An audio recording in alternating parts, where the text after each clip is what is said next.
نے سونے سے پہلے ایک نیت کر لینی ہے. وہ نیت کیا کرنی ہے؟ نیت یہ کرنی ہے کہ میں عبادت پر قوت پانے کے لیے سو رہا ہوں. یعنی جب میں اٹھوں تو ظاہر فریش ہو، اٹھنے کے بعد آدمی فریش ہوتا ہے. آپ رات بھر جاگیں اور تھکے ہوئے بھی ہوں، فجر پڑھنے کی کیا کیفیت ہوتی ہے، اور رات سو جائیں تو فجر تو الحمدللہ ایک نشاط اور سکون قلبی کے ساتھ نصیب ہوتی ہے.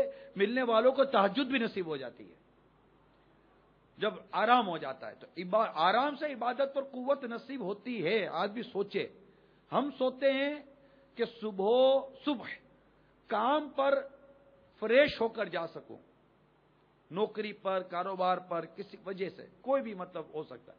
لیکن اگر ہم یہ نیت کر کے سوتے ہیں کہ میں عبادت اور قوت اب عبادت کی کئی صورتیں موجود ہیں. عبادت صرف نماز ہی کا نام نہیں ہے، اور بھی کئی ایسی معاملات ہیں جو عبادت جسے آپ کہہ سکتے ہیں. تو میں عبادت تو قوت پانے کے لیے سو رہا ہوں. تو امیر سنت نے بڑا پیارا مدنی پل دیا. آپ فرماتے ہیں وہ جتنی دیر سویا ہے نا، وہ وقت اس کا عبادت میں کاؤنٹ کر لیا جائے گا. یعنی اس کو ثواب ملے گا، سونے پر ثواب ملے گا، کیونکہ اس کی نیت اچھی تھی، نیت خیر کی تھی. مثال کے طور پر کوئی یہ پکی نیت کر کے سوئے، اہتمام کر کے سوئے کہ میں تہجد کے لیے اٹھوں گا، اہتمام بھی کر رہا ہے اور بالکل پکا اس کا اس سے بنایا اپنا نا ایسا حساب کہ میں تہجد کے لیے جاگوں گا.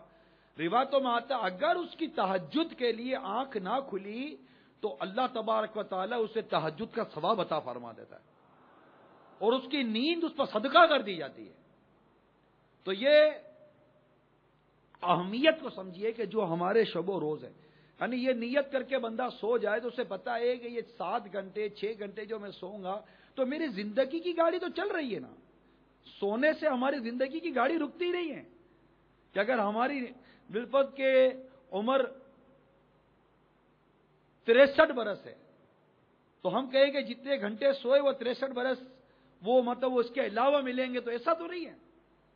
وہ سونے کا وقت بھی ہماری زندگی کے اس گزرے ہوئے وقت میں کاؤنٹ تو ہو رہا ہے نا. لیکن ہمارے بزرگان دین کو اپنی زندگی کی اہمیت، دنیا اور آخرت بہتر بنانے کی اہمیت، وقت کی اہمیت ان کے پیش نظر تھی. تو وہ سوتے وقت بھی ایسی نیتیں کرتے تھے کہ سونا بھی غفلت کا شکار نہ ہو جائے، میرا سونا بھی عبادت میں شمار ہو جائے.